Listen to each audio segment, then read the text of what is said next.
far distant dawn of empire, when the world still trembled under the tread of conquering kings, there lived an emperor so determined to transcend his mortal fate that he would gamble everything, throne, empire, soul, upon the promise of immortality. His name has been washed in the tides of time, yet his ambition still echoes like a ghost wind through the centuries. This is the story of the emperor who tried to defeat death and lost everything. He ascended the throne amid thunder and steel. Born under portentous skies, he was told as a child that his rule would span 10,000 years, and that only by defeating the grave could he ensure the empire's unshakable peace.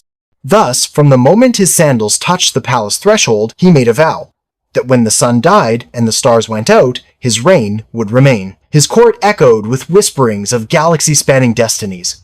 And for years the realm prospered under his hand, walls rose, rivers tamed, enemies crushed.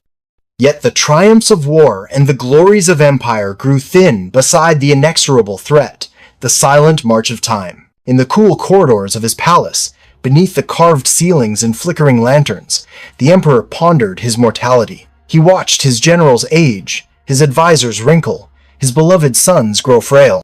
At night he lay awake, listening to the wind sigh through the banners, hearing the creak of wood and the subtle moan of stone, as if the palace itself were whispering, "Even you will fade." One evening, a scholar brought him a scroll from distant mountain hermits, words painted in vermilion ink, instructing the seeker of life.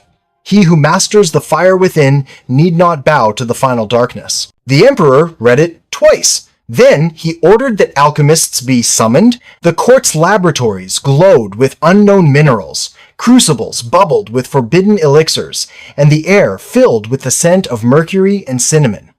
The dream of immortality had begun. His pursuit was not secret. In the temples of the realm, the priests intoned prayers for his long reign. The prophets spoke of his body ascending, his spirit joining the stars. In the alchemy towers, his physicians mixed powders and tinctures, jade dust, cinnabar, animal essences, all promising the secret of undying flesh. He believed that if death could be cheated for one man, the empire would triumph forever. Countless sages from remote lands arrived bearing strange relics, a seed that never decayed, a bottle of water that glowed like moonlight, a blade forged of meteoric iron. Each gift was accepted, each promise pursued. As one historian later wrote, he wished not only to rule the world of men, but to outlast it. Yet the greater the quest, the deeper the shadow it cast. And it fell. For no reign built upon the denial of death can long endure. The emperor's armies still marched, but in the hidden chambers his body began its silent decline. He drank the elixir, or what he believed to be the elixir. He inhaled the fumes. He slept with jade resting upon his pulse. The court whispered of nights when his skin shone unnaturally under lamplight, of fingers trembling though his countenance remained proud. The alchemists, once hailed as God's own, began to vanish. Some were found dead in the midnight halls, others fled into exile, their experiments failing, their promises hollow. Meanwhile, the empire's foundations, too, trembled. In the winter of his 70th year, on a night when the sky turned blood red and the winds howled through the palace gates, the emperor collapsed. He did not lament. His eyes, once sharp as falcons, stared at nothing. He died ostensibly in sleep, yet the physicians noted his body bore strange marks, his tongue blackened, his breath foul, his pulse gone. The court announced his passing with solemn ceremony and fireworks. The people wept, banners lowered. But beneath the public grief there was a quieter, darker truth. The emperor, who had sought to defeat death, had become its victim. His funeral spanned 3 days and 3 nights. Mountains of incense smoke climbed into the air. The drums thundered. The bells tolled unendingly. The coffin was adorned with jade inlays, gold filigree, figures of servants and beasts meant to attend him in the afterlife.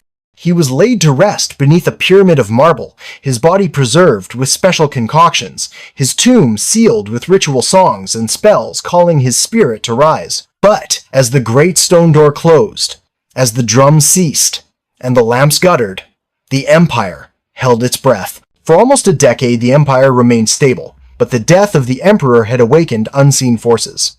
Faction fought faction, priests battled alchemists. Generals schemed over the identity of the heir. Prophecies long buried were unearthed. Omens etched in stars cast fear among the people.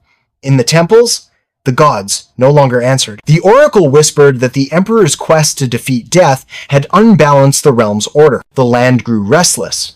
Drought came, the rivers receded, the crops failed. The common people remembered. They whispered that the emperor's body had not joined the stars, but lay flawed in his tomb, and that by the broken pact, the gods were angry. And so, the mightiest empire of his age began to unravel. The walls his armies built cracked. His generals betrayed each other. His once fearful neighbors rose in revolt. The cost of immortality was not just his own life, but the life of his realm. In the great palace halls, where music once soared, silence grew. The tapestry of his victories began to pale. His name, once chanted in reverence, became a cautionary echo. The empire that promised eternity proved ephemeral. Yet the story did not end there. After centuries, explorers found ruins of his palace buried under rubble, inscriptions still echoing his vow, "I shall outlast death." Scholars deciphered fragments of his alchemical texts, formulas for golden pills, instructions to ascend the heavens, ritual diagrams of stars and serpents. In one chamber they found the jade dust, hardened and brittle, beside a broken vial of red powder whose label bore symbols of immortality. They tested the remains: mercury, antimony, arsenic. Science concluded that his elixir likely killed him, but myth clings to the hushed corridors. The king still walks in shadow, the body still lies in stasis, and perhaps one day the pact may be renewed. Across the centuries, rioters plundered, dynasties rose and fell, but the legend endured. In villages near the old capital, the elders still tell the tale of a last night's thunder, of a golden figure rising from the tomb, of a wind that smelled of jasmine and decay. The seekers of immortality, upon reading his story, see in it both aspiration and doom.